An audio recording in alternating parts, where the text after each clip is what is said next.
They say you never truly know a person until the day they decide to show you who they really are. And I learned that bitter truth at the very moment I stepped onto my own driveway after what was supposed to be a peaceful mountain vacation. Colorado had given me quiet mornings, clean air, and a rare sense of calm I had not felt in years. But the moment I rolled my suitcase toward my front door, that calm evaporated like a mist burned away by the sun. I expected familiarity, safety, home. Instead, I found a stranger standing where my life used to be. He looked at me through a half-open doorway, a man with wary eyes and a face I had never seen in all the decades I lived in that building. And in a voice so casual it almost sounded polite, he told me that my penthouse belonged to him now. My penthouse. My home that I had worked for, protected, cherished for more than 2 decades. At first I thought he was confused, maybe new to the building, maybe misinformed by some maintenance mistake, because surely nothing else made sense. But then he said her name. My daughter. The daughter I loved with every part of myself. The daughter who once brought me dandelions in tiny fists and told me I was the best mother in the world. She had sold my home while I was away, sold it and handed the keys to a stranger, as if the life I built meant nothing more to her than furniture she no longer wanted. I remember standing there with my hand still curled around the handle of my suitcase, unable to breathe, unable to speak, unable to understand how the ground beneath my feet had shifted so violently. My throat was tight when I managed to call her, my fingers shaking so badly I nearly dropped the phone.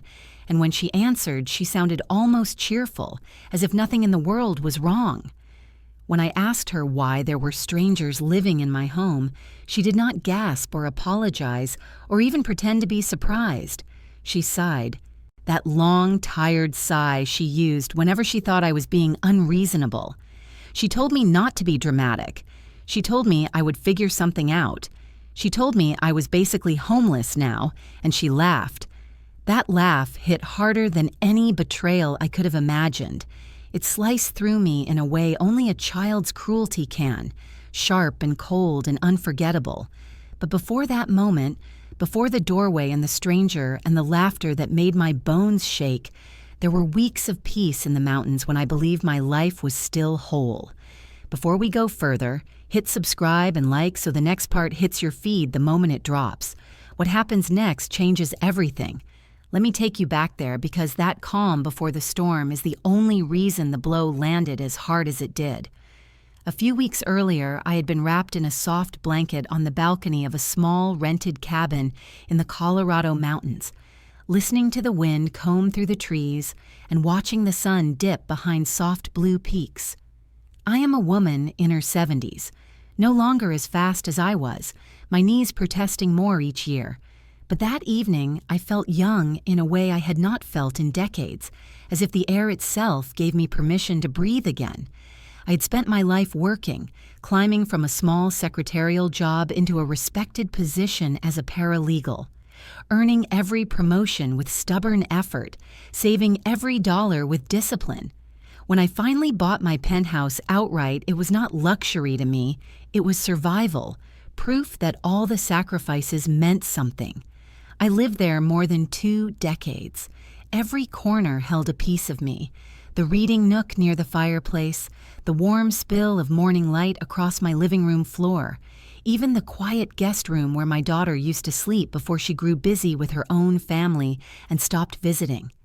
I thought of her often during that trip, thought of how distant she had become, thought of how tired I felt whenever she called, always with some new crisis, some new emergency centered on money and her husband's failing business. That was why I booked the trip in the first place. I needed time to think, time to understand why loving my own daughter felt more like walking barefoot over broken glass than holding the hand of someone I raised. I sat on that balcony writing in my journal about my life, about my late husband, about the future I still hoped to claim now that I was retired.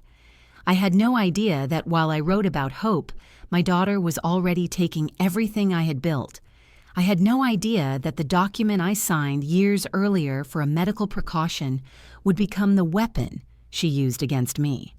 I had no idea that my own child was already preparing to erase the life I thought was safe. And when I finally drove home, tired but content, eager to stand again in the place that meant more to me than anything I owned, I did not know that the front door I reached for was already gone. I did not know that the life behind it had already been stolen.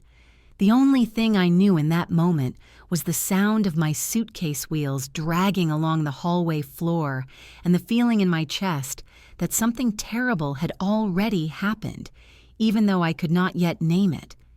But I was about to, and when I did, nothing would ever be the same. The elevator ride to the familiar top floor felt strangely hollow, as if the building itself knew something I didn't. I stepped into the hallway, still warm from the afternoon sun, and for one blissful second everything looked exactly the same.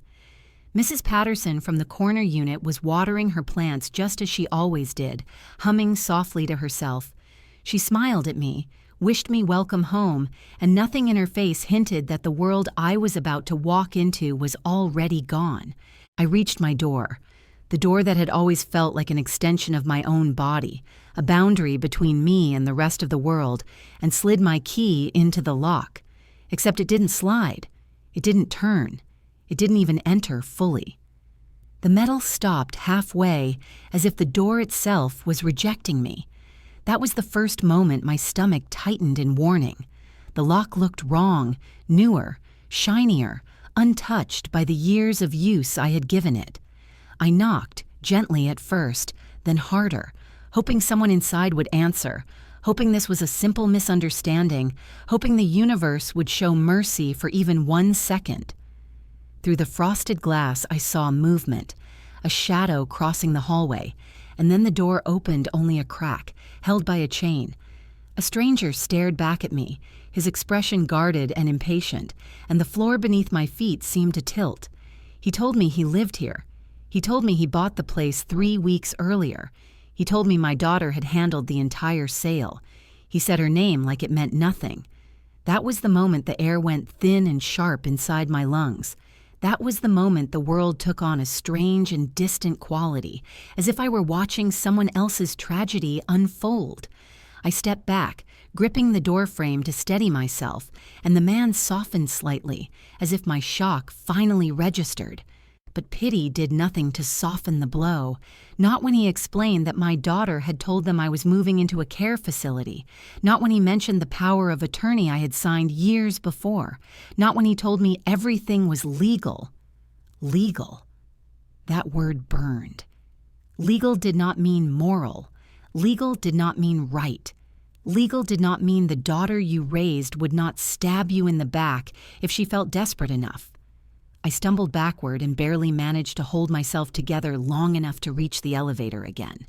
I do not remember the ride down. I do not remember crossing the lobby. I only remember standing outside, the sun too bright, the city too loud, the phone in my hand vibrating with a weight I suddenly hated. When I called Jennifer, part of me still hoped, still prayed for a misunderstanding, a mistake, anything other than what the stranger had told me. But her voice, that voice killed hope in less than a heartbeat. She sounded annoyed, impatient, as if my discovering her betrayal was an inconvenience to her plans. She told me she had every right to sell the penthouse. She reminded me about the power of attorney, twisting its meaning until it barely resembled truth. She told me I was overreacting. She told me I had money now and should stop being dramatic. Dramatic. That word echoed in my skull. She had dismantled my entire life and dismissed my reaction as dramatics. I asked her where she expected me to live. She said I could get a senior apartment or a cheap rental as if I were a stray dog she could push aside. I asked her how much she had taken.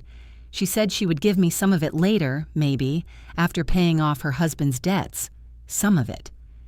The casual cruelty in her tone was worse than any slap.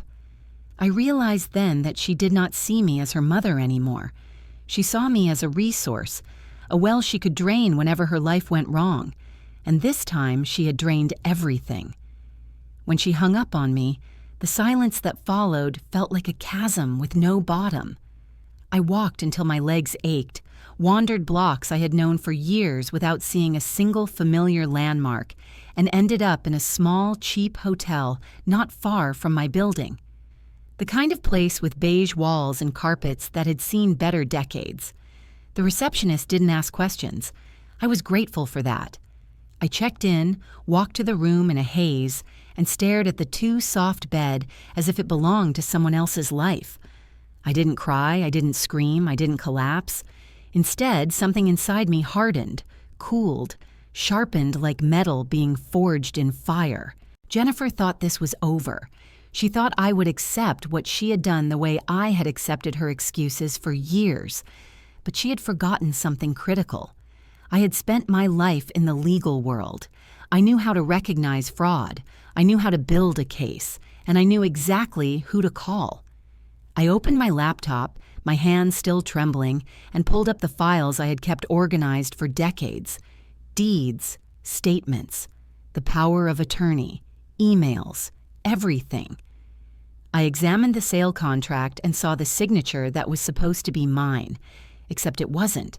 The loops were wrong, the pressure uneven, the rhythm off. Someone had practiced copying me, but they failed in ways only I and a good forensic examiner would notice. My own daughter had forged my name. She had gone from desperation to premeditation, from bad judgment to outright crime. I checked my bank history next, and the truth cut even deeper.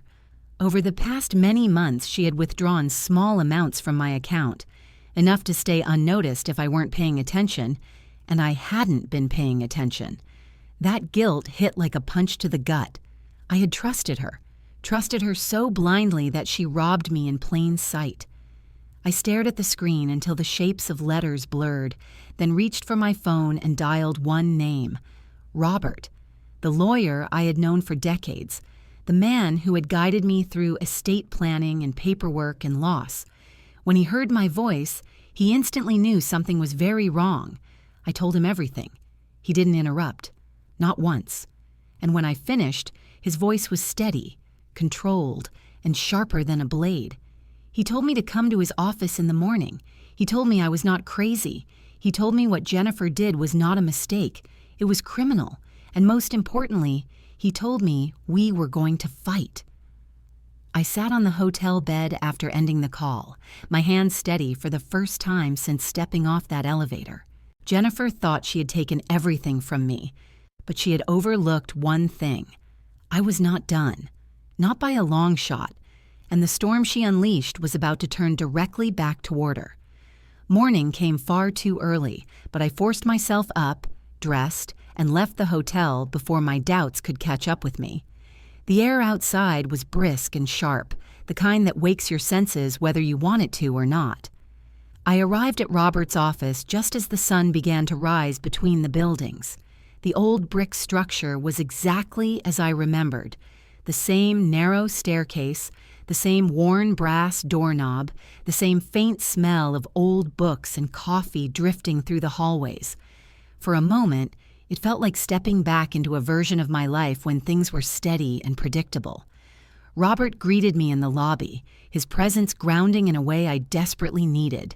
He looked older than I remembered, his hair more silver than gray now, but his eyes still held the same sharp intelligence that made him one of the best legal minds I had ever known. He led me upstairs and into his office, the walls lined with law books that had followed him through decades of cases. When he told me to sit, I sat. When he asked for the documents, I handed them over. And when he looked through them, page by page, he grew quieter and quieter, his expression darkening like clouds gathering over a storm. When he finally set the papers down, he looked at me with a gravity that made my pulse slow. He told me there was no ambiguity, no chance this could be explained away as misunderstanding. What Jennifer had done was not an accident. It was deliberate, fraud, forgery, abuse of authority, theft, and not the small kind that people justify to themselves when they think no one will notice. This was the kind of crime that left a trail a prosecutor could follow without breaking a sweat. Hearing him say the words out loud steadied something inside me. I wasn't imagining it. I wasn't overreacting. My daughter had crossed lines you cannot uncross. Robert explained what needed to happen next, step by step in that calm, methodical tone of his. First, we had to secure an emergency injunction to freeze the money before Jennifer and her husband could drain or hide what was left. Then we had to initiate proceedings to challenge the sale of my penthouse, presenting evidence that the transaction was illegitimate from the start. And finally, we had to prepare for the likelihood that this would go beyond civil court. Based on what I had brought him, the district attorney would almost certainly pursue criminal charges. The thought of my daughter facing criminal consequences should have broken me. Instead, it clarified everything. Because while part of me still ached with the pain of what she had done, another part knew with absolute certainty that she needed to be held accountable. Not just for me. For everyone she might hurt in the future if she learned she could get away with this. Robert took meticulous notes. He asked precise questions. He moved around the office like a man building a case in his mind, brick by brick. When he looked at the forged signature, he nodded slowly, already thinking of a forensic document examiner who could confirm what we both knew. When he saw the bank statements, he tapped the page with his pen and said this showed a clear pattern of unauthorized access. When he looked at the emails, the dates, the sale contract, the forged approval forms, his expression hardened into something colder. Determination. Anger restrained only by professionalism. He told me we needed more than suspicion. We needed proof, irrefutable proof. And he knew exactly who could get it. He called a forensic document specialist. He called a private investigator. He called a financial analyst. He began pulling together a team before I could even catch my breath. When he said we had a strong case, he meant it. When he said we would win, he didn't say it to comfort me. He said it because he was already stacking evidence like ammunition. But he also warned me. He warned me that Jennifer would not go quietly, that she would lie, manipulate, twist the narrative, and paint herself as the victim. He reminded me that she might beg, cry, apologize, or lash out in rage. He told me not to speak to her again, not to answer calls, not to respond to texts. Everything, from this moment forward, needed to go through him. I agreed.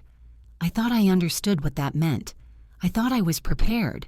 But then the specialist Robert hired arrived, and what he revealed made my heart splinter in ways even the sale itself had not done. The examiner placed magnified images of my real signature and the forged one side by side. He explained the tremor in the forged loops, the hesitation marks, the unnatural spacing, the inconsistent pressure. He explained how a real signature flows from muscle memory, while a forged one hesitates at each stroke. He pointed out at least 8 places where the forgery deviated unmistakably from my real handwriting. And then he said the words that made the room feel too small. The person who forged this practiced your signature many times before attempting the final version. Practiced. My daughter had practiced pretending to be me. I thought I knew pain before that moment. I was wrong. But the specialist wasn't finished. He brought up the sale timeline, the documents, the notary stamp, the sequence of emails. He pointed to inconsistencies. He pointed to patterns, and then he pointed to motive. Robert turned to the private investigator next. She opened her laptop and calmly, clinically, laid out Michael's financial history, the gambling, the loans, the spiraling debt, the accounts at casinos, the desperate withdrawals, the failed business, the falsified tax forms, and finally, the offshore transfers. The more she spoke, the more the truth crystallized into a shape I could not ignore. Jennifer had not simply made a terrible decision. She had not slipped into panic or been manipulated by a desperate husband. She had been part of this from the beginning. Emails from months earlier discussing the potential sale price of my penthouse, text messages to real estate agents asking about handling a sale while the owner was unavailable, purchases of tracing paper, expensive pens, and a book on document replication, notary contacts known for lax verification, transfers to offshore accounts. Every new detail peeled back another layer of the daughter I thought I knew, revealing someone I did not recognize. The private investigator asked if I was all right. I said yes. It was a lie. But in that moment, the lie felt like survival. When the room finally quieted, Robert placed a steady hand on my arm and told me what all of this meant legally. It meant we had enough evidence to challenge the sale. It meant we had grounds for emergency injunctions, asset freezes, and property recovery. It meant we had the basis for criminal charges so serious that the district attorney would not hesitate. It meant that Jennifer and Michael no longer controlled the narrative. And it meant that the next step was inevitable. Court. I felt something shift inside me then. Not anger, not grief, something colder, a sense of purpose, a sense of clarity, a sense of justice forming like steel inside my spine. Because this was no longer just about betrayal. It was no longer about heartbreak or disappointment or the wreckage of a mother's trust. It was about right and wrong. It was about truth. It was about making sure that the people who thought they could destroy my life for their benefit learned that I was not someone they could break. Robert closed his notebook, looked at me, and asked if I was ready. I nodded once, slow and steady. I was ready. Or at least I thought I was, because the next step would not happen in a quiet office with supportive professionals. The next step would lead me directly to the doorstep of the very people who had taken everything from me, and the confrontation that waited there would change everything again. I did not tell Robert I was going to see Jennifer, because if I had, he would have stopped me. He would have reminded me to avoid contact, to let the legal process speak for me, to stay detached so nothing could be twisted or used against me. And normally, I would have listened. Normally, I would have followed every rule and every recommendation. But nothing about what had happened to me was normal, and no cold, quiet courtroom could replace the need to look my daughter in the eyes and make her face what she had done. So I drove to her house that afternoon, rehearsing nothing, expecting nothing, bracing myself for everything. The neighborhood was exactly as it had always been, comfortable and neatly arranged, with manicured lawns and trimmed hedges, and houses painted in safe, predictable colors. A place where families took evening walks and kids rode bikes down the sidewalk with helmets too big for their heads. A place where trouble should not exist. But trouble was sitting behind the door of the 2-story home my daughter shared with the man whose debts were now being wiped clean, using the pieces of my life. I walked up the path, my pulse steady and slow, and rang the doorbell. For a moment, nothing happened, and then I heard footsteps, hesitant ones, as if someone inside already sensed that whoever stood on the porch was not bringing good news. Jennifer opened the door, still wearing her casual clothes, her hair pulled into a messy knot, no makeup, no pretense. She looked surprised for half a second, then irritated, the same irritation she used to show when she was younger, and I asked her to clean her room before her friends came over. That expression used to make me sigh. Now it made something cold curl inside my chest. She asked what I was doing there, her tone flat, almost bored. I told her we needed to talk. She tried to dismiss me, said she did not want drama, said now was not a good time. But something in my face must have warned her, because she finally stepped back, fear flickering beneath her annoyance for just a moment. When I walked inside, the house felt smaller than I remembered, the walls pressing in, the air heavy with the tension she refused to acknowledge. I told her this was not a conversation for just the two of us. I told her to call Michael downstairs. She resisted at first, saying he did not need to be part of this, saying this was between us, but I insisted. And when I used that firm, steady tone I had not used since she was a child and needed a boundary, she froze, turned toward the stairs, and called for him. His footsteps were heavier than hers, and when he appeared at the bottom of the staircase, the look on his face was not confusion, not concern. It was the look of a man who already knew exactly why I was there and was hoping I would go away before he had to face the consequences of his choices. He greeted me with fake warmth, that strained politeness people use when they are hoping to buy time. I asked him if it was good to see me. He said yes. I asked if he really believed that. His silence told me everything. Then I asked the question that sliced through the air like a blade. I asked him if it felt good to steal from me. His face tightened instantly. He tried to argue, to insist that nothing illegal had happened, to cling to the fragile excuse that everything had been within their rights. Jennifer stepped closer to him, as if she could build a shield out of their shared lies. But I was not here for their excuses. I was not here for their denials. I was here for the truth. So I told them what I knew. I told them about the forged signature, the one that bore hesitation and fear in every stroke, the one that the examiner confirmed was not mine. I told them about the bank withdrawals, the pattern of small amounts Jennifer had taken for months. I told them about the real estate emails, the sale timeline, the paperwork she had faked. I told them about the investigators' findings, the debts, the gambling, the loans, the offshore account. With each detail, Jennifer's face lost color, her breaths shallow, her hands trembling slightly at her sides. Michael's expression hardened, and then cracked, and then hardened again, shifting like a man trying to decide if anger or fear would protect him best. When I finished, the room fell silent in a way that felt heavy, thick, suffocating.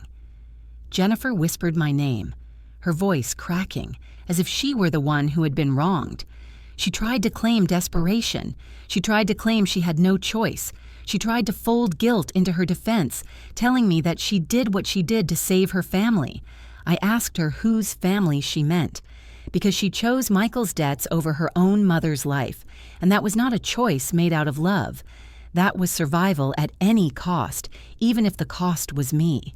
She cried then, real tears, not the manipulative ones she used during family arguments, but tears of someone realizing the consequences she never imagined would reach her. And then, predictably, she begged. She begged me to understand, begged me to forgive, begged me to consider her children. She tried to use my grandchildren as shields, as if their existence meant I had a moral obligation to sacrifice myself for her crimes. But motherhood is not a weapon to be used against the person who gave you life. And love does not mean allowing someone to destroy you. I told her she should have considered her children before she stole from their grandmother. I told her she should have thought of them before she forged legal documents. I told her she had created this outcome, not me. Michael tried to deflect, insisting they could pay me back, insisting they could fix everything. But lies stacked on top of lies collapse eventually, and this one had already fallen. I told them I was going to court on Monday. I told them I was filing for an emergency injunction, asset freezes, reversal of the sale, and criminal charges. I told them the words they dreaded most: elder abuse, fraud, forgery. And I watched the realization dawn on both their faces. The realization that this was no longer something they could talk their way out of, no longer a mess they could sweep under a rug, no longer a situation they could twist or manipulate or recast as a misunderstanding. This was the breaking point. Jennifer reached for me then, her voice thin, fragile, pleading. She asked if I was really willing to destroy my own family. I told her I was not destroying anything. I was cleaning up the destruction she had caused. And then I walked out. I heard her crying behind me. I heard Michael swearing under his breath. I heard the sound of a life unraveling. But I did not turn back. I did not hesitate. I did not doubt myself. Because at that moment, I finally understood something with a clarity that almost hurt. Sometimes, the moment you stop protecting someone is the moment they finally face who they have become. And as I stepped into the sharp afternoon air, my pulse steady and my back straight, I knew one thing with absolute certainty. Monday's courtroom would not just be a place of law. It would be the place where everything they had done would be laid bare for the world to see. And they had no idea how unprepared they were for what was coming. Monday arrived with a gray sky hanging low over the city, the kind of heavy morning that feels like the world itself is holding its breath. I stood at the base of the courthouse steps with the folder of documents pressed against my chest, my pulse steady but cold. Robert walked beside me, calm as ever, carrying his briefcase as if this were simply another case on another ordinary day. But he knew it wasn't. This was the day everything shifted. This was the day Jennifer and Michael would finally face something they couldn't manipulate, twist, or escape. The courthouse doors opened automatically as we stepped inside, the sterile scent of polished floors and old air wrapping around us. The metal detector buzzed softly with each person passing through. Lawyers in tailored suits hurried past with stacks of files, families whispered anxiously near the benches, and officers directed people with the bored efficiency of those who have seen every type of human disaster walk through these halls. I had walked these floors many times during my career, but never as the person seeking justice for herself. Robert led me to the elevators, and we rode in silence to the third floor where Judge Whitmore held her hearings. Her reputation preceded her: fair, strict, sharp, and immune to theatrics. Exactly the kind of judge someone like Jennifer could not charm.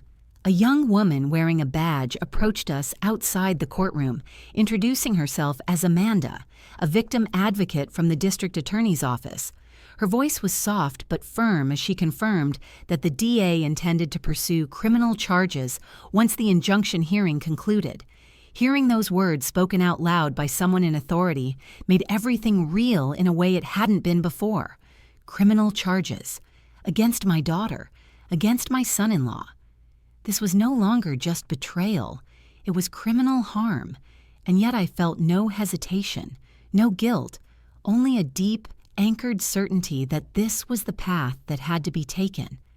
Amanda gently asked if I was prepared for the emotional toll. I told her I was. In truth, I didn't know if I was or not, but lying felt easier than letting fear take root. Across the hall, Jennifer and Michael arrived with their attorney, a young man with slick hair and a confidence far too large for his skill set. Jennifer would not look at me. She kept her eyes down, hands clasped tightly, as if holding herself together took all the strength she had left. Michael glared openly, his jaw clenched in a tight square of resentment. Their attorney approached Robert with a smirk he tried to disguise as courtesy, suggesting we settle this quietly without burdening the court. Robert simply told him that fraud was not something to settle quietly. The young lawyer's smirk faded. The clerk finally called our case, her voice echoing across the marble hallway. We filed into the courtroom, each step heavy with the weight of everything that had happened since the day I stood in front of a locked door that should have been my own. The room was bright, too bright, the overhead lights reflecting off the polished wood of the judge's bench. The court officer called for everyone to rise as Judge Whitmore entered. She took her seat, adjusted her glasses, and opened the file in front of her with slow, deliberate precision. Robert stood to present our case. His voice was calm, clear, and devastating. He detailed the forged signature, the financial withdrawals, the misuse of power of attorney, the deception, the timeline of events, the premeditation, the offshore transfers, the false story Jennifer had told the buyers. With each sentence, Jennifer seemed to shrink a little more in her seat. Her fingers twisted in her lap, her shoulders curled inward. She looked nothing like the self-assured daughter who once thought she could command my life with a single phone call. When Robert finished, their lawyer rose with an attempt at confidence that wobbled almost immediately. He insisted Jennifer acted within her rights. He argued that I signed the power of attorney willingly. He suggested that my signature might have changed with age. The judge fixed him with a stare so sharp it could have carved stone. She asked if he truly believed forging a signature fell under legitimate authority. His reply faltered, and the courtroom fell into a silence that crackled. Then the judge turned her attention to me. She asked if I had authorized the sale. I stood and answered clearly, steadily, that I had not. She asked whether I had understood the power of attorney to apply only to medical matters. I confirmed that I had. She studied me for a moment, her gaze firm, assessing, cutting through every layer of doubt Jennifer's lawyer had attempted to cast, And then she ruled. The injunction was granted.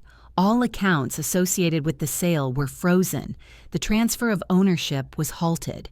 Jennifer and Michael were forbidden from moving or hiding any assets. The property was locked in legal limbo until the full trial. The sound of the gavel striking echoed through my chest. It wasn't victory, not yet, but it was the first real step toward reclaiming what had been taken from me. As we left the courtroom, Jennifer finally lifted her eyes to meet mine. Her expression was a mix of fear, betrayal, and disbelief, as if she still could not comprehend that her actions had consequences. She opened her mouth to speak, but Michael tugged her away before she could form the words. Robert walked me out of the courthouse, telling me the next phase would take time, telling me to stay strong, telling me we were on the right track. I listened, but my mind was somewhere else entirely. Because as I stepped into the crisp air of the afternoon, a realization settled over me like frost. This was no longer just a legal battle. It was a reckoning. And the deeper we went into the truth, the more I began to wonder one question that had never occurred to me before. If Jennifer was capable of this, what else had she hidden? The weeks that followed felt like time had been stretched thin, pulled tight like a wire ready to snap at the slightest pressure. 6 weeks may sound brief when spoken aloud, but living inside each day was something entirely different. Every sunrise felt like a reminder that my life was suspended between what had been stolen and what I was fighting to reclaim. I stayed in that dull hotel room the entire time, its beige walls and faded carpets absorbing my restlessness. The room never felt like mine, not even for a moment, but it was the only shelter I had while the courts prepared to decide the fate of everything I once called home. Robert checked on me constantly, both as a lawyer and as the friend he had been for decades. He reminded me again and again that the injunction had worked, that Jennifer and Michael could no longer drain what remained of the money. But safety did not feel like safety. Not when I knew how easily it had been ripped away. I spent those days organizing every scrap of evidence, every document, every email, every timestamp. Robert said it helped build the case. I think it helped something else, too. It helped build my resolve. Late at night, when the hotel room was dim and silent and the world outside felt strangely distant, doubt crept in. It asked difficult questions, cruel ones. What if the judge changed her mind at trial? What if the young lawyer found a loophole? What if the jury believed Jennifer's version of events? What if I lost everything anyway? Whenever those doubts surfaced, I opened my phone and looked at photos of the life I had before all this. The sunlight across my living room floor, the shelf of books I collected over decades, the dining table where I had held birthdays and holidays, the balcony where I watched sunsets while sipping tea. And then I thought of Jennifer's voice telling me to stop being dramatic. Thought of her casually dismissing my life as though it were nothing more than a pile of old furniture she had grown tired of looking at. That always brought the fire back. Robert called frequently with updates. The investigator dug deeper into Michael's financial mess, uncovering even more debts than we initially knew about. The forensic accountant traced additional transfers and confirmed the offshore account was opened weeks before the sale was even finalized. The notary who approved the forged documents was identified, and while he refused to admit wrongdoing, his sloppy record-keeping only strengthened the argument that he never verified my identity.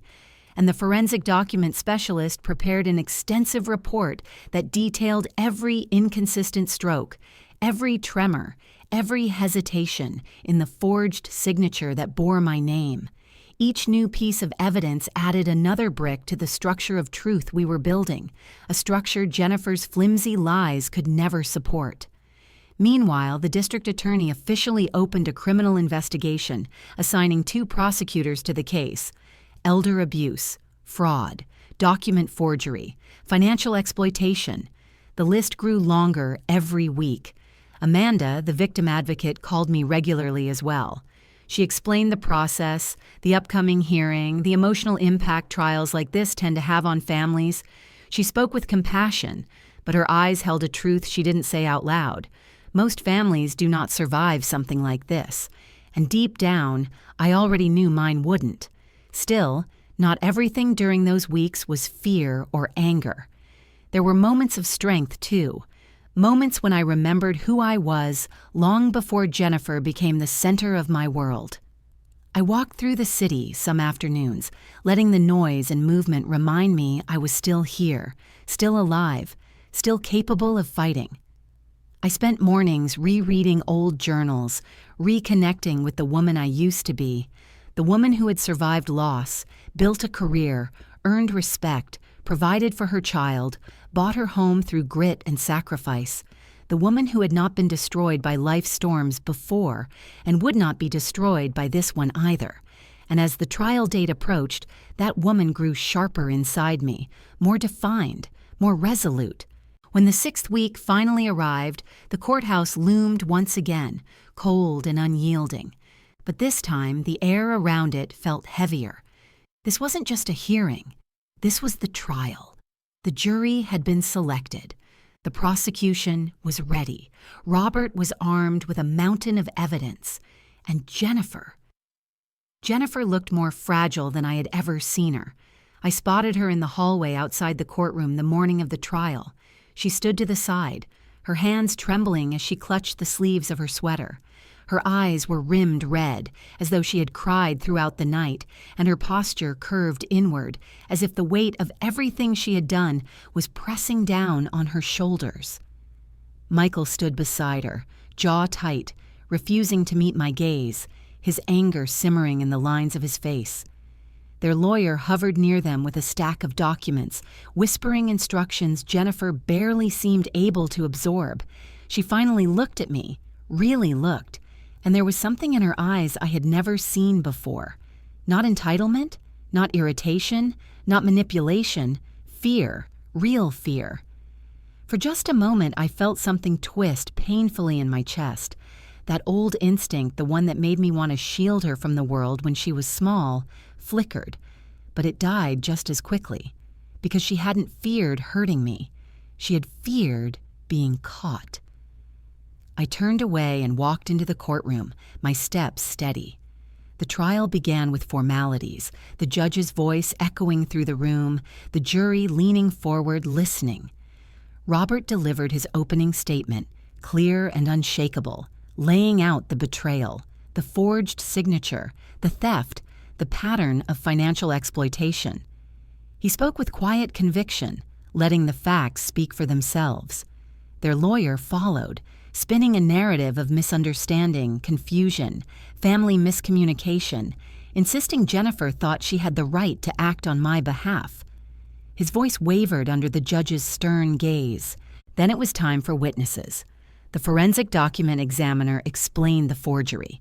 The investigator described the offshore accounts and gambling debts. The forensic accountant traced the missing funds, and every word made Jennifer smaller in her seat. Then Robert turned to me. He told the court the plaintiff would now testify. My heart pounded as I stood, knowing the moment had come. Not just to tell my story, but to confront something far larger. Because as I approached the witness stand, a chilling thought settled over me, darker than anything I had imagined before. If all of this had been planned so carefully, so meticulously, so ruthlessly, then maybe Jennifer hadn't just betrayed me. Maybe she had been preparing to erase me long before I ever left for Colorado. The courtroom felt colder when I took the witness stand, as if the air itself understood the gravity of the moment better than any of us did. The wooden chair creaked softly beneath me, the microphone sat too close to my mouth, and 12 strangers watched me with expressions ranging from sympathy to rigid focus. The judge asked if I understood I was under oath. I said yes, my voice steady but low. And then Robert began. His questions were gentle at first, guiding me through the foundation of my life, establishing who I was before all of this. He asked about my career, my decades of work, the sacrifices I made, the life I built with unwavering discipline. He asked about the penthouse I purchased with years of careful saving, the home I maintained and loved for over 2 decades. He asked about my relationship with Jennifer, how it had evolved, how it had fractured, how her calls for help had slowly turned into demands. I answered each question as clearly as I could, feeling the weight of my own words settle into the quiet room. Then Robert shifted. We reached the part of the story that had changed everything. He asked about the vacation, the stranger living in my home, the look on his face when he realized I had no idea what had happened. He asked how I felt when I learned my own daughter had sold my home behind my back.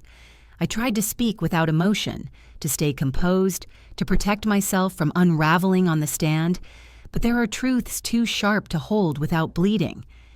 I felt my voice waver when I described the moment I realized the lock had been changed. I felt tears prick at the back of my eyes when I told the court about calling Jennifer, about her tone, that unbearable tone, dripping with impatience and entitlement. The courtroom was silent as I retold her words. When I repeated the sentence, she threw at me, "You're basically homeless now, Mom." A murmur rippled through the audience seating. Even the judge's expression shifted, her brows tightening just slightly. Robert let the moment sit before moving on. He asked how I discovered the forged signature. I told the jury about the tremors in the ink, the false strokes, the practiced mimicry that made my skin crawl. I told them about the financial withdrawals, the offshore transfers, the debts Michael had buried their life under. Every piece of evidence I described built another layer of truth around us, sealing the lies out and letting the reality stand alone. Robert then asked me the question that mattered most. Did I ever authorize Jennifer to sell my home? I said no. The clarity in my voice surprised even me. When he finished questioning me, Robert stepped back. The judge turned to the defense. Jennifer's lawyer rose, straightened his tie, and approached with a rehearsed expression of polite concern. But beneath it, I could see strategy. His goal wasn't truth. His goal was doubt. He began with flattery, calling me a strong woman, an accomplished professional, someone who had lived an admirable life. Then he slowly shifted his tone, asking questions that circled around the idea of confusion. He asked whether I remembered every detail of the power of attorney signing years earlier. He asked if I could be mistaken about some of the forms I signed. He asked whether the stress of travel could have affected my memory. He asked if it was possible I told Jennifer things I forgot I told her.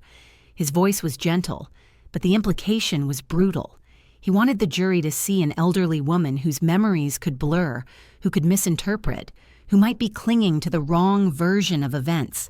He wanted them to believe Jennifer acted in good faith, following instructions I supposedly gave her. I felt anger rise hot inside my chest, but I held it down. I had to. Losing control would only feed his narrative. So I answered clearly, precisely, letting him know I saw exactly what he was doing. I told him I remembered every detail of the day I signed that document. I told him I knew exactly what it covered. I told him I was not confused, not uncertain, not mistaken about what I did or did not authorize. I told him Jennifer never had permission to sell my home. He tried a different tactic then, emotion. He asked if I believed Jennifer loved me, if I believed she wanted to hurt me, if I believed she intended for things to go this far. He painted her as a struggling daughter trying to survive a financial crisis, pressured by a troubled husband, overwhelmed by responsibility. He attempted to reframe my daughter's betrayal as an act of misguided desperation, rather than deliberate theft. I answered with honesty. I said I believed Jennifer loved the version of me that always said yes, the version that fixed her problems, the version that made her life easier. But when I finally drew a boundary, when I stopped being the endless supply of money and instead became an obstacle to her convenience, her love turned conditional. And conditional love is not love at all. He didn't like that answer. He pressed harder, asking if I blamed myself for any part of this, if I regretted giving Jennifer too much trust, if I wished I had managed things differently. The courtroom seemed to lean closer, waiting for my response. I told him I did not blame myself for trusting my daughter. Trust between a mother and a child is not a flaw. Betrayal is, and betrayal belongs to the one who commits it, not the one who believes in the goodness of someone they raised. His jaw tightened slightly at that, but he wasn't finished. His final attempt was a direct strike. He suggested Jennifer acted under the assumption that I was planning to move into assisted living, that she believed she was helping me liquidate my assets, that she interpreted the power of attorney as permission for financial decisions meant to support my future. He asked if there was any chance she misunderstood my intentions. The question hung in the air like smoke, and this time my answer wasn't calm at all. It came from a place raw and undeniable. I said my daughter did not misunderstand anything. She planned the sale before I even left for my trip. She researched my property value months earlier. She purchased forgery tools. She contacted real estate agents about selling without the owner present. She began transferring funds to secret accounts. There was no misunderstanding in that. Only intent, only choice, only betrayal. When I finished speaking, the room went still. Even the defense attorney seemed thrown off, unable to hide the flicker of alarm at how clearly I dismantled his narrative. The judge cleared her throat and dismissed me from the stand. My legs trembled as I returned to my seat, but my heart did not. For the first time since this nightmare began, I felt something that had been absent for far too long: power. But as I sat down beside Robert, watching Jennifer whisper furiously to her lawyer, another feeling crept into my chest, a darker realization, one that made my pulse surge. If Jennifer had gone this far to steal from me, this far to fabricate documents, hide money, and lie without blinking, then I had to ask myself a terrifying question. What else had she been willing to do that I didn't know about yet? Jennifer took the stand looking smaller than I had ever seen her, almost fragile, as though she might collapse under the weight of her own choices. Her hair was neatly pulled back, but her hands trembled when she gripped the edge of the witness box. For a moment, I felt that old instinct inside me, the one that wanted to smooth her hair, hold her hand, tell her everything would be all right. But nothing was all right, and that instinct had died the day she sold my home. Her lawyer stood beside her, posture stiff with confidence he had not earned. He began with a tone so gentle it sounded rehearsed, guiding Jennifer into a narrative that painted her as a dutiful daughter overwhelmed by circumstances. He prompted her to talk about her stress, her fear, the financial pressure crushing her marriage. She told the jury she had panicked. She told them she believed I was planning to move to assisted living. She told them she thought she was helping. Her voice quivered in the right places. She dabbed her eyes at carefully chosen moments. To anyone who didn't know her, she might have looked like a woman drowning in regret. But I watched her closely. I saw the small pauses where she recalibrated her story, the subtle flicker in her eyes when she stretched the truth, the way she avoided looking at me as if my presence might shatter the performance she was constructing. Her lawyer asked about the power of attorney. She claimed she thought it gave her the responsibility to manage my financial world when she deemed it necessary. Responsibility, not authority. A clever phrasing. She framed the forged signature as a miscommunication, insisting she thought I had already approved the sale in a conversation she could not specify. She painted Michael as a man who hid the worst of his debts from her until it was too late. She said she was terrified the bank would take their home, that collectors would come after them, that her children would suffer. She leaned into the desperation, painting herself as a woman cornered by life, forced to make a decision she did not fully understand. But desperation does not buy tracing paper. Desperation does not research offshore banking. Desperation does not forge signatures with practiced precision. Robert let her speak. He let her build the entire fragile structure of her narrative. And then he stood. When Robert approached the stand, the air in the courtroom tightened like a wire pulled taut. His voice was calm, almost soft, but every question cut deeper than the one before it. He asked her when she first discussed selling the penthouse. She claimed it happened only after realizing the full extent of Michael's debts. Robert presented an email dated months earlier where she evaluated my home's market value. The jury leaned forward. Her lawyer objected. The judge overruled him. Robert asked about the forged signature. Jennifer insisted she believed it was legal, that she thought the papers were pre-approved, that she had never meant to mislead anyone. Robert presented the forensic analysis, pointing out every hesitation mark, every inconsistency that proved she had practiced my signature multiple times. Jennifer's voice cracked, but not with grief, with fear. Robert asked if she had ever told me she planned to sell my home. She said she had tried, but I must not have understood. Robert presented records of every call I received during my trip, none of which were from her. The jury exchanged looks. Then Robert asked the question that made Jennifer's mask fracture. Why did she open an offshore account? Jennifer froze. Her lawyer objected instantly, but the judge allowed the question, stating it was relevant to intent. Jennifer stammered. She tried to claim she didn't know what the account was. She tried to say Michael handled it.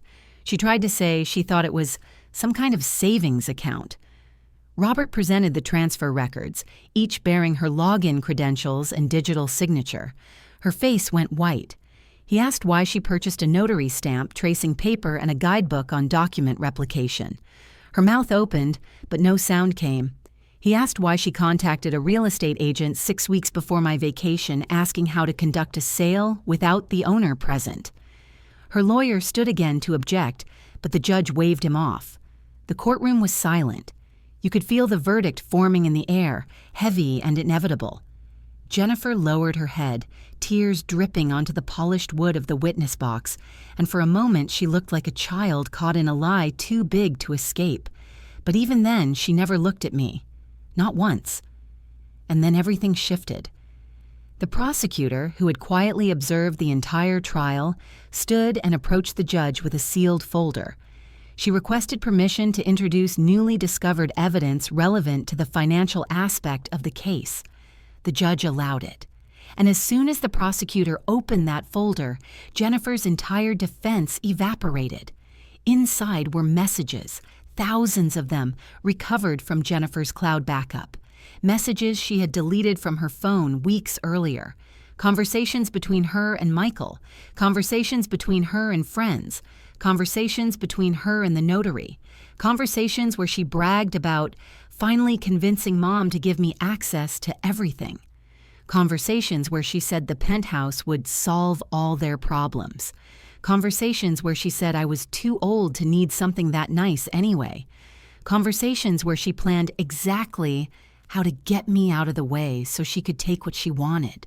And the most damning message of all, one sent the night before I returned from Colorado. A message she sent to Michael. A message that made my skin go cold. "Don't worry," she wrote. "By the time she gets back, everything will already be done. She won't be able to stop it. She can barely stand up for herself anyway. She's too old to fight us." The jury's faces hardened in unison. Michael's head dropped. Jennifer went completely still, her tears stopping, her breathing sharp and shallow. And as I listened to the words my daughter had written about me, something inside my chest cracked. Not from pain this time, but from revelation. She had never thought I was weak. She had counted on it. The truth was no longer just betrayal. It was calculation. And even then, as the courtroom stared at her, as the evidence piled up in ways no one could deny, one single thought rose inside me like a blade. If she believed I was too old to fight, what else had she believed I wouldn't survive? The courtroom felt different after the messages surfaced, as if every molecule of air had shifted into a colder, sharper shape. The jury no longer watched Jennifer with sympathy or confusion. They watched her the way people watch a house fire, horrified but unable to look away. Even her lawyer seemed rattled, flipping through his notes with shaky hands, his confidence evaporating like steam from wet pavement. The judge read each message with a tightening jaw, her gaze cutting through Jennifer like a blade. When she finally set the folder aside, the silence in the room felt like a held breath waiting to explode. The prosecutor rose first. She did not raise her voice. She didn't need to. Quiet can strike harder than shouting when the truth is devastating enough. She began by recounting the timeline with surgical precision, stitching together every piece of evidence the jury had seen: the forged signature, the secret conversations, the offshore account, the notary's negligence, the premeditated research. Each fact reinforced the next, building a structure of truth so solid no amount of defense could break through it. She explained that elder financial exploitation is not a misunderstanding. It is not a family dispute. It is a crime committed against one of the most vulnerable groups, older adults who trust the very people society tells them to rely on. She pointed to me then, not with pity but with urgency.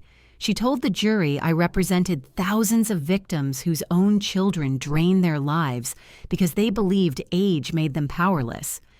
She held up one of Jennifer's messages and read it aloud, the words slicing through the courtroom like ice. She can barely stand up for herself anyway. She's too old to fight us. A wave of disgust rolled silently through the jury. Even the judge exhaled sharply, a rare breach in her normally stoic expression. The prosecutor explained that this was not desperation. This was strategy, not panic, planning. She said Jennifer didn't simply betray her mother. She counted on her mother's age to shield her from consequences. She said Jennifer didn't act alone. She collaborated with a husband drowning in debt. And then she addressed the question that hung over the entire trial like a storm cloud waiting to burst. If they were willing to take everything she owned with such ease, what else might they have been willing to take if given more time? The defense lawyer rose for his closing argument with the energy of a man walking into his own funeral. He tried to piece together a narrative. Jennifer, as overwhelmed, misinformed, emotionally fragile. He said she made mistakes, but not malicious ones. He said she panicked under pressure. He said she loved her mother deeply. He said her messages were taken out of context. He said anything he could think of, but the truth stood solid and immovable on the evidence table. Even he seemed to know the words were hollow. They evaporated the moment they left his mouth. Jennifer herself had collapsed inward, hands tangled in her lap, staring down at the wood grain of the witness box as if it might swallow her whole. She didn't look at the jury. She didn't look at the prosecutor. She didn't look at her husband. She certainly didn't look at me. When the judge instructed the jury and sent them to deliberate, the entire courtroom felt like a taut wire, stretched between the past and the future. They filed out in silence. The door closed behind them. And then time stopped. The wait was unbearable. Minutes stretched, then more minutes, enough to twist the nerves of every person in the room. Jennifer whispered something to her lawyer, her voice barely audible. Michael paced, gripping his own hands until his knuckles whitened. I sat still, hands folded, heart quiet. Not calm, just quiet. A kind of stillness that comes after a storm has already destroyed everything it can. After what felt like a lifetime but was in truth only a short while, the bailiff announced the jury had reached a verdict. The courtroom filled quickly. The judge returned. The clerk stood. Jennifer's entire body tensed, as if bracing for impact. The foreperson handed over the verdict form. The judge read it silently, her eyes moving left to right in slow, deliberate strokes. Then she looked up. Her voice was steady, but the weight of it filled every corner of the room. On the charge of fraud, guilty. On the charge of forgery, guilty. On the charge of elder financial exploitation, guilty. On the charge of conspiracy to commit theft, guilty. The words slammed into the air one after another, sharp and final, leaving no space for hope or denial. Jennifer gasped like someone had struck her. Michael swore under his breath and punched the palm of his hand. Their lawyer closed his eyes, defeat washing over him like a wave. But the judge wasn't finished. She turned to address the defendant, and the authority in her voice could have carved stone. She said Jennifer's actions demonstrated planning, manipulation, and a deliberate attempt to permanently deprive her mother of her home, her money, and her independence. She said the callousness of Jennifer's messages showed an intention that went beyond financial gain and into territory far darker, an intention to erase her mother's agency completely. The judge then ordered immediate remand. Jennifer's knees buckled. The officer stepped forward to take her into custody. And then, for the first time since this nightmare began, Jennifer finally looked at me. Her voice cracked as she whispered one single word. "Mom." It was not a plea, not an apology, not an expression of regret. It was something else, something that chilled me. Her eyes, wide, shaken, desperate, held a kind of fear that went beyond the courtroom, a fear that suggested she knew something the court did not, something I had not yet uncovered. And when I met her gaze, I understood one thing with horrifying clarity. The truth we had revealed was only part of the story. There was something else buried beneath it, something she was terrified would surface next, something even worse. The moment Jennifer whispered that single word toward me, the world shrank into a tunnel lined with something cold and unseen. Mom. Not remorseful, not pleading, not repentant. It was the way someone speaks when there is still more trapped beneath their tongue, something festering that has not yet reached daylight. As the officer guided her toward the side door leading to the holding area, she tried to turn her head back toward me again, as if needing to say something before she disappeared from sight. But her lawyer hissed her name sharply, and she snapped forward, swallowing whatever truth had trembled on the edge of her lips. Michael, stiff and furious, was ordered to remain for a separate hearing regarding his charges. His glare found me once, burning with resentment, but beneath the anger was something more volatile. We all knew what it looked like. Fear. Real fear. The judge dismissed the courtroom, and people rose from the benches in a wave of murmurs: shock, disbelief, curiosity, sympathy. Robert placed a steady hand on my arm and guided me out of the aisle, but my mind was no longer rooted in that room. Jennifer's whisper had splintered something deeper. It chased me through the metal detectors, into the marble lobby, through the courthouse doors and down the sunlit steps. I paused outside, the afternoon warm against my skin, but the warmth did nothing to thaw the chill rising in my chest. Robert spoke, explaining the next steps: the sentencing date, the civil restitution hearing, the property transfer reversal. I heard the words, but they slid past me like water. My thoughts were caught on that whisper, on her eyes, on the darkness coiled behind her fear. I knew my daughter. Even after everything she had done, I still knew her. The way she hid things, the way she hesitated right before spinning a lie, the way she looked when something bigger was lurking behind what she said. And when she whispered that word, she wasn't reaching for comfort. She was warning me. Robert finally noticed my silence and asked if I was all right. I nodded reflexively, but he wasn't convinced. He asked what was on my mind. I didn't answer immediately. I wasn't ready to speak something I hadn't yet fully formed into words. We parted ways outside the courthouse, and I told him I'd call after getting some rest. I returned to the hotel, but rest was impossible. My thoughts churned like a storm tide. I replayed every detail of the trial, every piece of evidence, every message Jennifer had sent. For hours I sat by the small desk, sifting through memory as if it were paper in a file drawer. Something didn't add up. Jennifer had planned the sale meticulously. She had plotted the offshore account. She had orchestrated the forgery. But there was something in her messages, something buried between the lines, that felt incomplete, a missing piece, a hole, a shadow, a threat. I reopened the digital folder of recovered messages, scrolling through them slowly, reading each one with fresh eyes. Her tone in most messages was arrogant, dismissive, self-assured. But in a handful, just a handful, there was something else. A strange urgency, a tension that didn't match the rest. And every one of those messages was sent late at night. Every one of them hinted at decisions driven by more than debt. At first I thought it was stress from Michael's gambling, but then I found a message thread I hadn't paid enough attention to earlier, a thread that had seemed trivial compared to everything else, a conversation between Jennifer and someone whose contact name was saved simply as H. I clicked on it.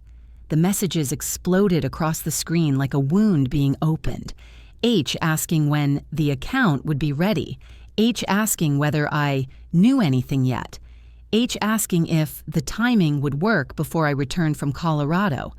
H reminding her that pressure is part of the process and that she needed to follow through no matter how guilty she feels. Jennifer replying that she was scared, that she didn't want anything to go wrong, that she needed assurance things would be handled cleanly if Mom came back early. My heart constricted. Something was wrong. Very wrong.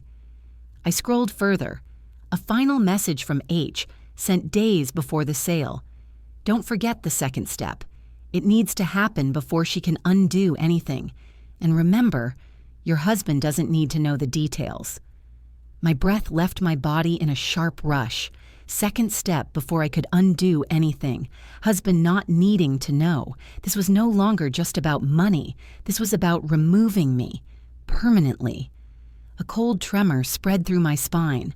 I scrolled to the last message Jennifer wrote to H. I hope you're right. I hope it looks like an accident. My pulse slammed in my ears as the meaning crashed into me like a tidal wave. The forged documents, the offshore account, the timing of the sale, the urgency before my return. Jennifer hadn't simply stolen my home. She hadn't simply drained my savings. She had been preparing to erase me from the world entirely. Not metaphorically, not emotionally, literally. H was not Michael, which meant there was someone else out there. Someone still free, someone who had planned something with my daughter that went far deeper than financial exploitation, and that someone had not yet been caught.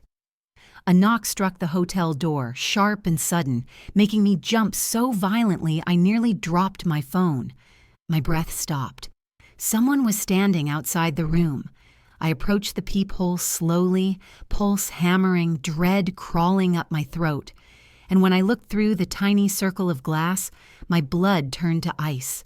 Standing on the other side of the door was a man I had never seen before, and he was smiling. He stood there with the kind of smile that didn't reach his eyes, the kind of smile men wear when they believe they already control the outcome. His posture was relaxed, almost casual, one hand in his jacket pocket, the other resting loosely at his side. But there was something in the stillness of his body, in the certainty of his stance, that told me he wasn't here by accident. He wasn't lost. He wasn't delivering anything. He was H. He had to be. My breath stayed locked inside my chest as I stepped back from the peephole. The knocking came again, softer this time, but deliberate. Calm. Patient. He wasn't trying to break in. He wasn't trying to scare me. That made it worse. I didn't move. I didn't speak. I stood frozen in the center of the room, staring at the door as though my eyes alone could hold it shut. After a long moment, the man's gentle voice floated through the wood, smooth as silk, steady as stone. I know you're in there.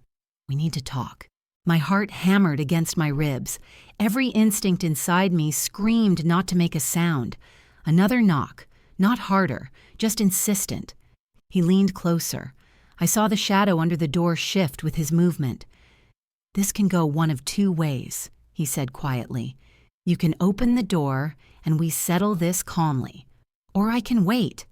I'm very patient. My hands trembled as I backed away, reaching blindly for my phone. I typed a message to Robert with shaky fingers. Someone is here. I think it's him. The moment the message delivered, I dialed 911. The operator answered immediately, but before I could speak, the man outside chuckled softly. That sound made my entire body go cold, because it wasn't a laugh of amusement, it was recognition.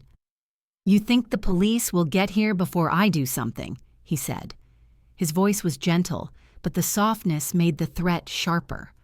I didn't answer. The operator's voice in my ear asked what the emergency was. I whispered the hotel name, the room number, and that someone dangerous was trying to enter. The man outside sighed as if disappointed in my choices. Then he lowered his voice further. "Jennifer promised you would be alone." My blood froze solid. He said the name casually, carelessly, as if it belonged to someone irrelevant. He wasn't afraid of being heard. He wasn't worried about consequences. And that meant he was confident. Too confident. He knocked again. 3 quiet taps. "You should have stayed in Colorado." The sentence hit like a blade between my ribs. That was when I realized something terrifying. He hadn't come because Jennifer had been arrested. He hadn't come because the trial had exposed the truth. He had come because he thought the second step still needed to happen. The accident. The thing that was supposed to ensure I never stood in court at all. The thing Jennifer never followed through with. He was here to finish it. My legs weakened beneath me as I looked for anything I could use as a weapon. The hotel room was nearly empty. A chair, a lamp, a ceramic mug. Nothing that could stop a man like him for more than a second. The knocking stopped abruptly, replaced by silence. A silence so thick it made my ears ring. I pressed my back against the far wall, clutching the phone to my chest, waiting for the inevitable. A faint sound broke the quiet. Not the door handle, not the lock. Footsteps, walking away. I almost collapsed from relief. But then, I heard them again. Not in the hallway. At my window. My hotel room was on the 2nd floor, a height climbable by anyone determined enough. I darted toward the curtains, pulled them tight, and backed away again. The glass creaked under the pressure of someone testing its strength. The operator still spoke in my ear, telling me help was on the way, advising me to stay in the room. But the window creaked louder. Then the man's voice floated through the glass, still quiet, still unhurried. I know the timing changed. I know she didn't get the chance. But you should have stayed gone. You should have stayed quiet. My breath caught painfully in my throat as the meaning settled over me. Jennifer hadn't hired him to help with the financial fraud. She hadn't planned just the sale. She had planned the aftermath, the disappearance, the insurance. The story that would make sense if an elderly woman died alone in a remote cabin or had a fall or vanished from a hiking trail in the Colorado mountains. The stolen money wasn't the plan. The stolen money was step 1. Step 2 was me. The police sirens finally grew audible in the distance, faint at first, then growing louder, slicing through the heavy air. The man cursed under his breath. His voice shifted from calm to irritated in an instant. Then the footsteps moved, fast, purposeful. He vanished from the window. I didn't dare move until the door burst open and uniformed officers rushed inside. They swept the room with practiced precision, weapons drawn, eyes sharp. They searched the hallway, the stairwell, the alley outside. The man was gone, vanished as if he'd never been there at all. But he had been. Every nerve in my body knew it. When the officers finally secured the room and took my statement, one detail froze them mid-sentence. The message thread with H. The plans for the second step. The intention to make my death look accidental. The officers exchanged looks that carried a weight far heavier than words. This wasn't over, not even close. When they finally left, advising me to pack my things and relocate immediately under police supervision, I sat on the edge of the hotel bed, staring at the dark window. Jennifer may have been in custody. Michael may have been awaiting sentencing, but the man outside my door, the one she trusted with the darkest part of her plan, was still out there, still free, still hunting. And as the room settled into a haunted quiet, one truth carved itself into my bones. I had survived their betrayal. I had survived their theft. I had survived the courtroom. But now I was facing someone who didn't care about trials or guilt or justice. Someone whose job wasn't to steal from me. It was to erase me. Permanently. And he wasn't finished. Not yet. The officers moved me to a different hotel that night, a secure floor, keycard-only elevators, cameras covering every hallway. They insisted on it after seeing the messages and hearing the man outside my door. I agreed without argument. My body still shook from the memory of that voice, the calm certainty, the effortless threat, the chilling reminder that I should have stayed gone. Sleep didn't come. I sat awake in the dim hotel room, the bedside lamp casting long shadows against the wall. Every sound in the hallway made my pulse jolt. Every creak of the building felt like a warning. The police promised they would find him. They said he wouldn't get far. But promises can't hold back nightmares. I opened the message thread again, scanning it until the lines blurred. Who was he? Why did Jennifer trust him enough to plan something so horrific with him? Why did he feel entitled to finish the job even after she was arrested? The last question was the one that kept my heart trapped in my throat. He wasn't doing the job for Jennifer. He was doing it for himself. Morning arrived in a pale wash of gray light. Robert called the moment the sun rose, telling me he had spoken to the lead detective. The messages were being traced. Jennifer was being questioned further. Michael had folded during interrogation, admitting that he had known someone was helping, though he claimed he didn't know details. A lie, but a useful one, because it meant he was scared enough to cooperate. Hours later, 2 detectives arrived at the hotel. They had found something big. They asked me to sit before they said the name. The man called H was not a hired criminal, not a gambler, not a desperate acquaintance. He was a financial advisor, one who had been disbarred quietly after multiple investigations into fraudulent asset transfers. He had reinvented himself under a different name and had been targeting wealthy older adults for years. Jennifer hadn't found him. He had found her. One of the detectives laid out the picture plainly. H specialized in manipulating adult children into exploiting their own parents, convincing them they deserved the inheritance early, that liquidating assets was smart, that aging parents didn't need that much space anyway.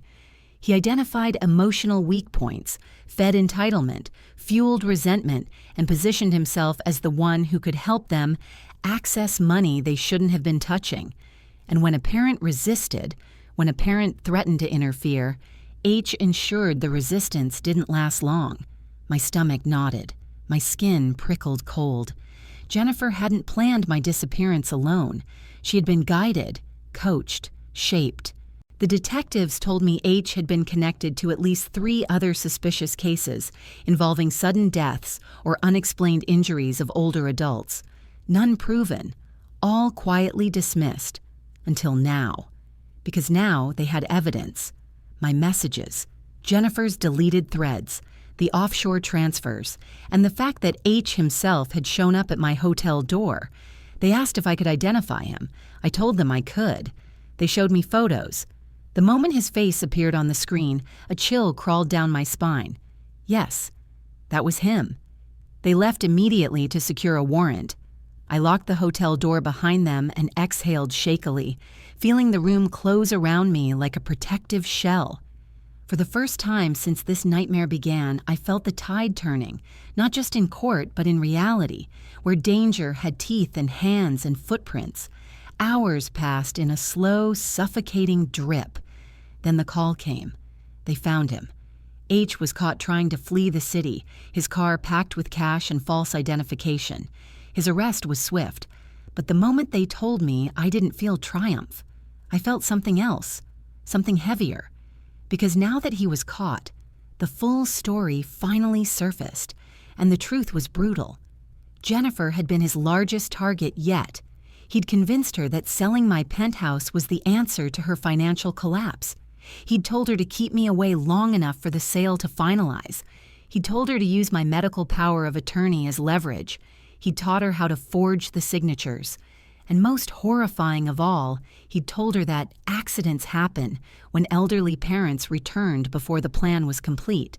Jennifer had not rejected that idea. She had entertained it, discussed it, contemplated it. And when she backed out, when she got scared, H was furious. Because he wasn't just helping her steal, he was helping himself steal. And losing me as part of the plan meant losing the payout he expected. That was why he came for me.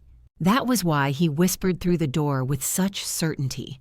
Jennifer wasn't the only one who wanted me gone, but she had opened the door for him. The detectives asked if I wanted to see her before sentencing. They said it might give closure. I declined. There are wounds too deep to heal in a jail visitation room. Instead, I attended the sentencing hearing silently, watching as Jennifer stood in chains, her shoulders slumped, her face hollowed by fear and shame. The judge sentenced her to years in prison, years long enough that her children would grow up without her.